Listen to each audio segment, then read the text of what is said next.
আপনার মেয়ে ওখানে ছিল? হ্যাঁ হ্যাঁ, আমার আমার মেয়ে ছিল তো।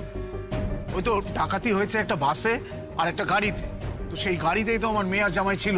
আরে মশাই, এখানেই আপনার দেশের বাড়ি বলছেন, তার মানে তো জানতেন ওই জঙ্গলে ডাকাতের উৎপাত আছে। তাহলে অত রাতে নিজের মেয়ে জামাইকে কেউ একা ছাড়ে? অদ্ভুত কথা বলছেন অফিসার। ডাকাত সামলাতে পারবেন না আপনারা, আর তার জন্য ভুগবো আমরা। বিয়ের পরে মেয়ে শ্বশুর বাড়ি রওনা হওয়ার একটা সময় থাকে, শুভ সময়, সেই সময় বেরোতেই হবে। এবারে বুঝলেন তো, এই শুভ অশুভ সময় বলার লোকগুলো আসলে বুঝরুক। আর এবার সময় যদি এত শুভ হতো তাহলে কি এমন একটা কাণ্ড হতো?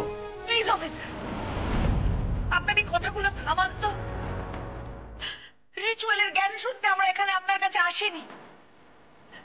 আপনি বুঝতে পারছেন না আমাদের মেয়ে মিসিং? আমার মেয়েটার কোনো খোঁজ পাওয়া যাচ্ছে না।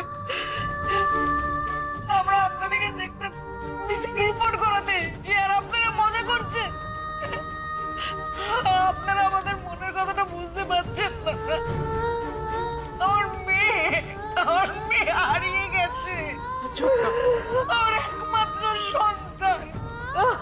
এরকম করিস না ছোট, প্লিজ এরকম করিস না। কিচ্ছু হবে না আমাদের মেয়ের। আমাদের মেয়ে ঠিক আমাদের কাছে ফিরে আসবে, ও ঠিক ফিরে আসবে। হ্যাঁ হ্যাঁ, আমার মেয়ে শিক্ষিত, সে যদি নেহাত আটকে না পড়তো তাহলে নিশ্চয়ই ফেরত আসতো। শুনুন, আমি আপনাকে বলছি, নির্ঘাত এই ডাকাতরা আমার মেয়েকে কিডন্যাপ করে রেখেছে। বুঝলাম। আপনার মেয়ের কোনো ছবি আছে? ছবি? হ্যাঁ, ফোনে অনেক আছে। এই যে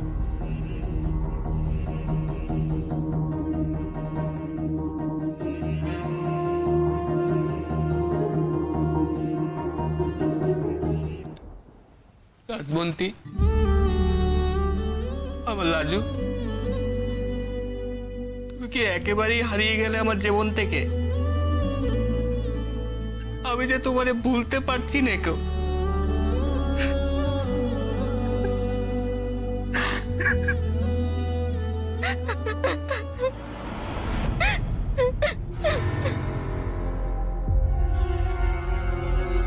কিসের শব্দ?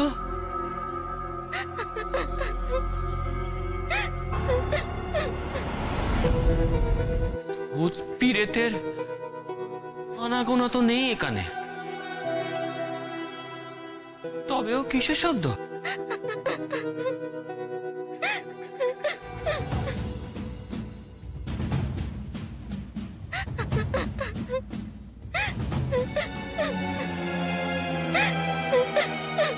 ওমা গো, এ তো মেয়ে ছেলের কান্নার আওয়াজ গো। শুননি নাকি?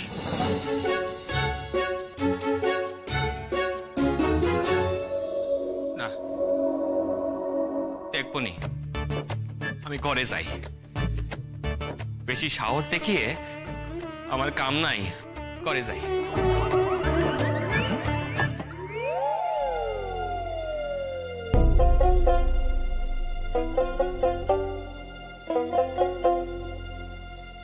আচ্ছা, এমন যদি হয় আমার লাজু চলে এসেছে আমার কাছে অন্যভাবে, বাইরে দাঁড়িয়ে সে কাঁদছে, যাই একবার গিয়ে আমি দেখে আসি।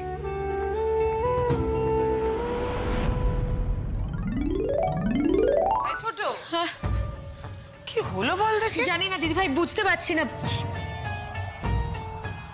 ওই তো।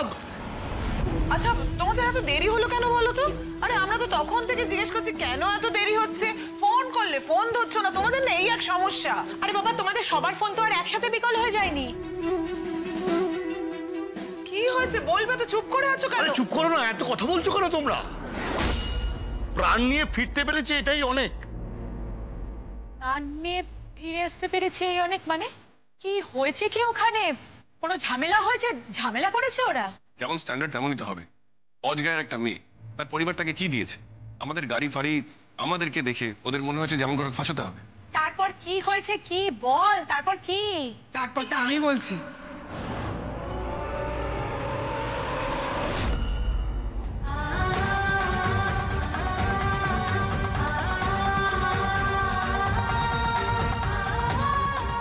ওরা মেয়ে ফেরত নেয়নি,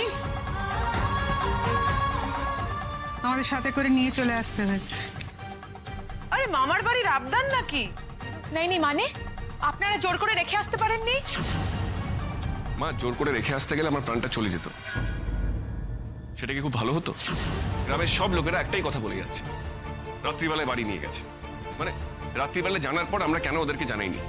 আমাদের ভুল, তো সেই মাসুল আমাদেরকে দিতেই হবে।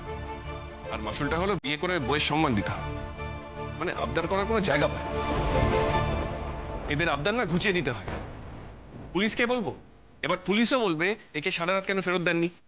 আরে আমার চেনা এক পুলিশ অফিসারকে গাড়িতে আস্তে আস্তে ফোন করলো, সেও তো এক কথা বল, রাত্রে যখন বুঝতেই পেরেছিলেন তাহলে আমাদের ইনফর্ম করলেন না কেন? ওনাকে কি করে বোঝাবো যে মেয়েটা তো কোনো কথাই বলেনি? তারপরে বলছে যে তাহলে মেয়েটাকে বাড়ি পাঠিয়ে দিলেন না। কি বলবো, চেনা লোকে যদি এইসব কথা বলে তাহলে অচেনা লোক আর কি বলবো? টাকা দিয়েও হলো না। হ্যাঁ কি গো, টাকা অফার করেছিলে তো? টাকাই তো দিতে গেছিলাম, ওখানে তো আরেক ঘটনা ঘটলো। এই মেয়ে হঠাৎ ফোঁস করে উঠলো, বললো ওর বাবা মা নাকি বিক্রি হয় না। ও তো ওখানে থাকতে চেয়েছিল, রাখলো কই? দূর দূর করে তাড়িয়ে দিল। আরে ওইসব কাজের কথা না, দূর দূর করে তাড়িয়ে দিল। কেন তাড়িয়ে দিল বুঝতে পারছিস না তোরা? ওরা আমাদের এই বাড়ির অবস্থাটা জানে, মেয়ে যদি এখানে থাকে তাহলে কিছু দাবি আদায় করতে পারবে, সারা জীবনের জন্য কিছু একটা ব্যবস্থা হবে। দেখলি না মেয়ে আর মা ফিসফিস করে কিরকম কথা বলছিল? ওই মেয়ে বলছিল যে আমাদের বাড়ির অবস্থা কিরকম, আমাদের অবস্থা কিরকম, এখানকার অবস্থা কিরকম, এইসব বলছিল মাকে। বলবে না? এখন কি করণীয় সেটা বলো। মেয়েকে তো ফিরিয়ে নিয়ে চলে এলাম, এখন তো মেয়েটাকে এইভাবে রাখা ঠিক হবে না।